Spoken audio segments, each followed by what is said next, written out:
Hello, my name is Sean Owens. This is the oral defense for the Week 12 Final Fuse paper for PS 610, Hard and Soft Power. This is for Bellevue University, the ISIS program. The instructor is Dr. Matthew Croston.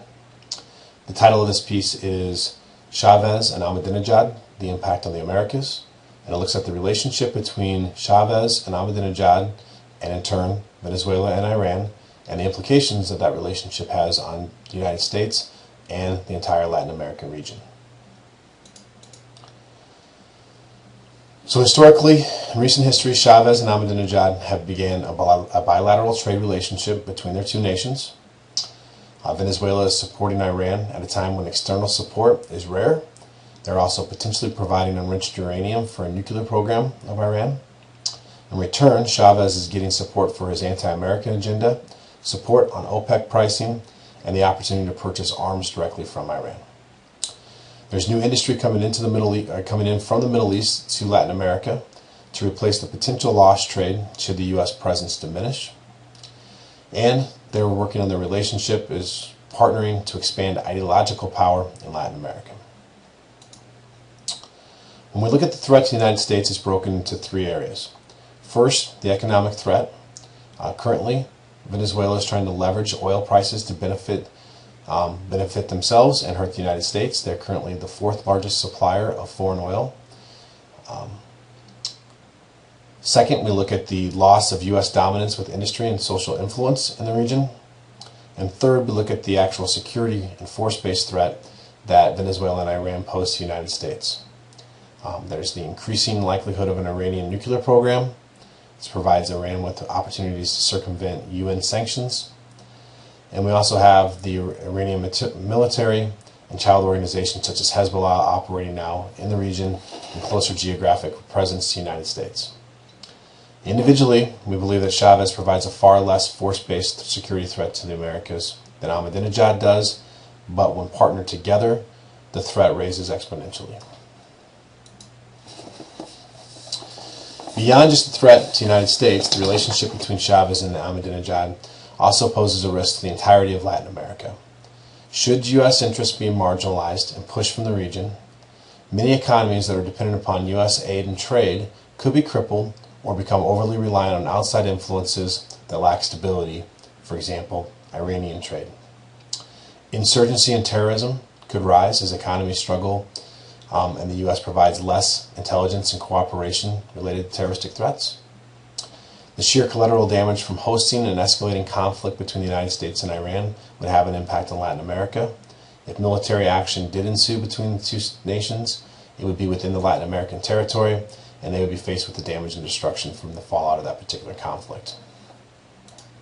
The current U.S. policy to the threat of Chavez is publicly minimizing the threat Chavez has to the United States and taking a very non-confrontational approach, even to the point where President Obama recently stated outright that Chavez does not pose a security threat to the United States. The United States has put sanctions and penalties on specific organizations and corporations within Venezuela that have violated international sanctions in dealing with Iran and the proliferation of Iran. Overall, the purpose of the current policy appears to attempt to protect the economics and the trade between the United States and Venezuela.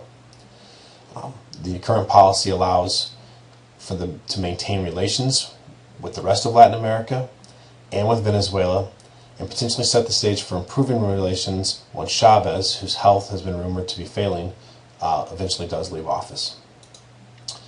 There are critics of the current U.S. policy, internal domestic critics who believe that the Obama administration is overlooking a potentially dangerous and serious threat in Chavez, and they're critical of not taking a hard line on the expanding footprint of terrorist groups such as Hezbollah.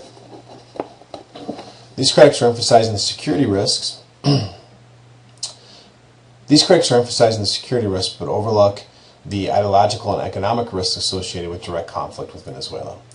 If the U.S. were to designate Venezuela as a state sponsor of terrorism, as many critics of the U.S. current policy suggest they should, it could have disastrous effects on the United States' trade with Venezuela and damage any hopes of future relations between the two nations and potentially with the entire Latin American region. We're looking at the academic research and prescriptions based on this particular threat. They mostly focus on facets of the relationship between Ahmadinejad and Chavez in three primary areas: economical, which is based on the petroeconomics, also looking at the loss of potential U.S. industry in the region. Secondly, it looks at the ideological threat, with the tenets and goals of the United States being replaced by potentially Marxist or Islamic perspectives. And then finally, looking at the security-based threats, or the actual force-based threats. Should Iran expand its footprint in Central and South America? The academic prescriptions related to these threats focus on strengthening intelligence capabilities via stronger relationship with neighboring countries to Venezuela, a broader base of cooperation across all of Latin America, the building up of weak economies, training local police and security agencies on counterterrorism effects as a first line of defense. Overall, the prescriptions of this paper argue that they have the potential to reduce the overall threat posed by Chavez and Ahmadinejad, and they take components of the current policy, taking suggestions from the opposing policy perspectives, looking at the academic input, and then finally adding some unique policy suggestions to come up with an encompassing policy prescription. And that, in summary, is to create a potentially more robust policy that not only reduces the risk of that relationship, but also improves the overall relationship between the United States and all of Latin America. To do this, the primary prescription is to remove Ahmadinejad's influence and even his presence from the equation altogether. This would reduce the military threats that Iran brings to the equation. It would allow for economic growth without competing with Iranian corporations.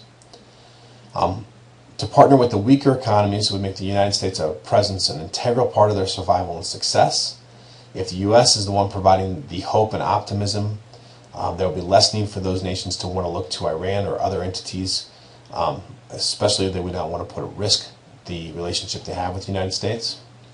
And then finally, by partnering with global powers in the region, such as Brazil, Argentina, and Mexico, which represent the economic upcoming nations of South America and Latin America, the U.S. can leverage local influence to also minimize these threats. And this concludes the oral defense for the final Week 12 paper for PS 610. Thank you.